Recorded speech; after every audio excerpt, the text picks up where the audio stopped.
let's talk about tank shocking. Tank shocking is not that widely used by beginning players, mostly because the rules on it are a little bit confusing, but it adds a lot of utility to your vehicles and allows you to dictate board position to your opponent. As I alluded to last time, one of the major problems with going into assault a vehicle is that the vehicle can tank shock you. We'll also show a couple of uses for tank shocking. So first, in order to tank shock somebody, you have to be a tank. So this is a Razorback, which counts as a tank. This is a Devilfish, which is a tank. There's a Truck, which can also do tank shocking. Let's talk about the basic mechanics of how a tank shock works. First, when you go to do a tank shock, you have to say how far you're going to move. So if I'm going to tank shock this unit of termagants with this Razorback, I'll say 6 inches is how far exactly I want to move. So first I turn it so that it points the direction I want it to move, which is going to be like that. Then I move him exactly 6 inches. Okay. So he's going to end up right here. Okay, now he's moving through an opposing unit. So two things can happen right now. First, these guys take a morale test. If they pass the morale test, then they get moved out of the way because they sort of jump out of the way when the tank comes through. They can also make a death or glory attack if they pass the morale test. We'll come back to that. If they fail the morale test, then they have to fall back. They've been broken by the tank shocks. They follow the normal rules for failing a morale test and have to head back towards their side of the board.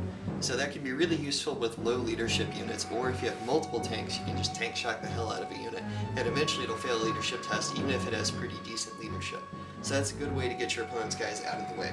Now, these specifically are Tyranids, and we'll say they're within synapse range because this is totally a Turbogun, which means that they're just going to pass the leadership test because they're fearless.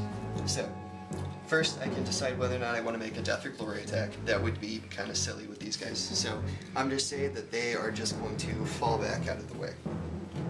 So it's right here. It's like these four are all in the way, so they move the shortest possible distance to be outside of 1 inch of it and in coherency with the rest of their unit. Now you can see before they were all kind of stretched to limits of coherency. Now these guys are nice and bunched up. So if you have a template weapon on it, like a heavy flamer, you can see you can get some pretty awesome things here. This gets all 6 of these guys. You can go at kind of an angle like that, get these 5. And if somebody else over here has a flamer, then you can see it sets you up for some good flaming. So it's a good way to bunch people up, get them all so that you can hit them with a template weapon.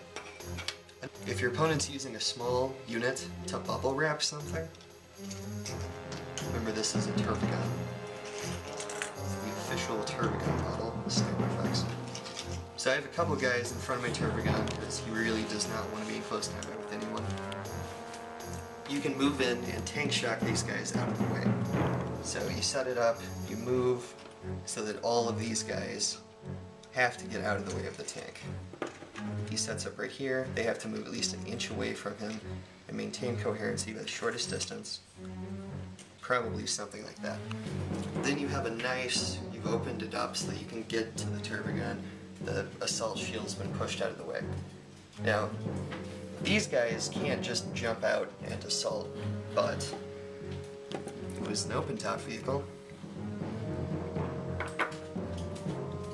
Now I have a bunch of orcs that just jump out of the truck and they can assault the Turbogun, even though I tried to bubble wrap it.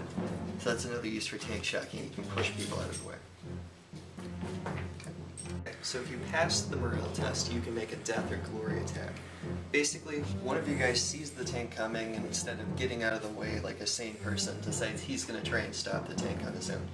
So I put out a variety of people absent their unit to talk about what the death or glory attack does. Basically, the tank moves up, you get to make an attack against the tank, it automatically hits, so that's not a concern, and if you get a stunned, immobilized, or either wrecked or exploded result, the vehicle just stops right where it moved. The guy managed to make an attack to stop it in its tracks. Now, Termagon has 3 strength, so it's not going to do anything to damage this vehicle regardless, so he would not make a death or glory attack. Okay. Gene Stealer has 4 strength, and multiple attacks in close combat. When you do a death or glory attack, it's only 1 attack, so the fact that he has multiple attacks doesn't matter. Also, another difference between a normal close combat attack and a death or glory attack is that the death or glory attack is against the front armor of the vehicle, because he's kind of jumping up onto it. So I would, and frequently do, make close combat attacks with Gene Stealers against Rhinos, or rather Razorbacks, because their back armor is 10, so with rending there's actually a decent chance to glance it, or pin it. And by decent, I mean I bring a lot of Gene Stealers when I try and do it. But I would not do it in this circumstance because it's against the front armor, which makes it much harder to get through. So that probably would not happen. Alright, let's talk about a Marine. Remember, you can use grenades in making the death or glory attack. You can use them in normal close combat attacks against a vehicle, or you can use them in the death or glory attack. They're a little bit better in the death and glory attack because you don't have to roll the 2-hit, so you don't have to worry about the trickiness of sticking a grenade onto the vehicle trying to roll a 6. He just doesn't. So if this guy was carrying, for example, melta bombs, he would have a very good chance of damaging or immobilizing or stunning this vehicle. So this is probably going to happen from time to time. Note that if he tries to do this and he fails to stop the vehicle, it runs over him and he dies. And that's like super dead. There's no saves allowed against it. You don't get to come back with bionics, anything like that. He is crushed. I don't know if Necrons come back or not. We can argue about that at length. Okay, now previously I tank shocked the bubble out of the way of the Turbogon. I probably would not actually tank shock the Turbogon itself.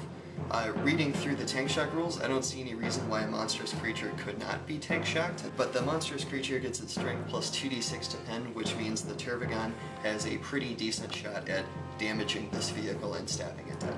Vehicles in 40k can try and ram units of infantry out of the way. They can use the same basic idea to try and deal with other vehicles. Let's talk about ramming. Ramming is a subset of the tank shock special rules.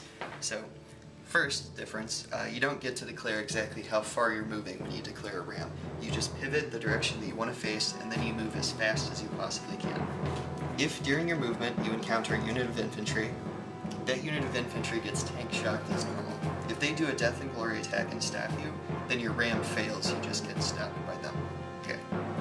If you don't, first you measure exactly how far there is between this vehicle and that vehicle.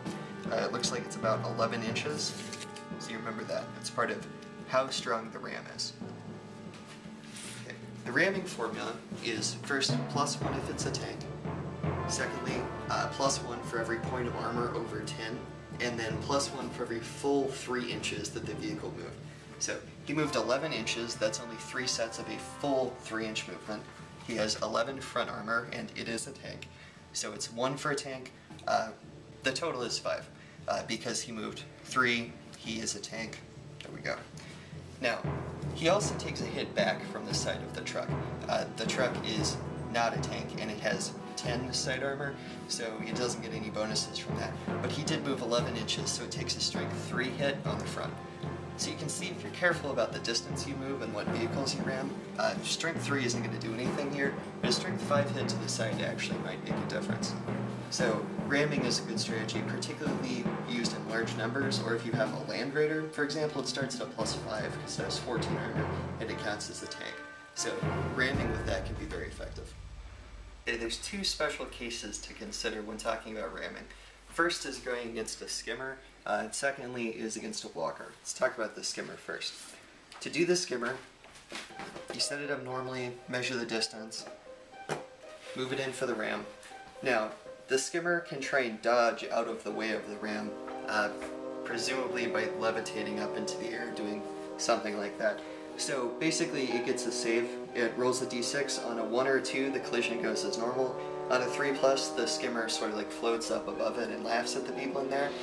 They come to a stop because they're confused and confounded that they tried to ram a flying vehicle and it got the hell out of the way, and so that's the end of the ram against the skimmer. So ramming skimmer, kind of a tricky proposition because they may just leave. Okay, let's talk about the walkers. If you go to ram a walker, the walker has a choice. First, he can brace for impact, sort of shoulder into it, and he takes the hit on his front armor, and it goes as a normal ramming. Secondly, he can attempt a death or glory attack. So, you move up, he does the death or glory attack, basically gets a free hit on your vehicle. If it succeeds, then he stops the ram and it's immobile. If it fails, then he goes in for the attack, but you ram him anyway, he's not prepared, and he takes the hit on the back armor. So that can be risky, particularly with Bajorn here. So he has 13 front and 10 back armor. That makes a huge difference as to whether or not the ram is a minor inconvenience or it could actually deal some damage to him. So that's sort of a hard choice for him to make. To sum up, tank shocking is awesome and you should all do it more often. New players are not super confident in the tank shocking rules a lot of the time, so they don't look for opportunities to do it. My advice would be go into a couple of games with the intention of doing a couple of tank shocks, maybe knock your opponent off some objectives, maybe get rid of his bubble wrapping screens. Find some opportunities to do it. Once you force yourself to do it a couple of times, then you'll sort of naturally see ways that you can use tank shocking. Particularly Tau armies and things that are heavy on skimmers don't use tank shocking as much as they could, because skimmers are awesome at tank shocking and getting out of the way of tank shocks. So tank shocking, do a lot of it.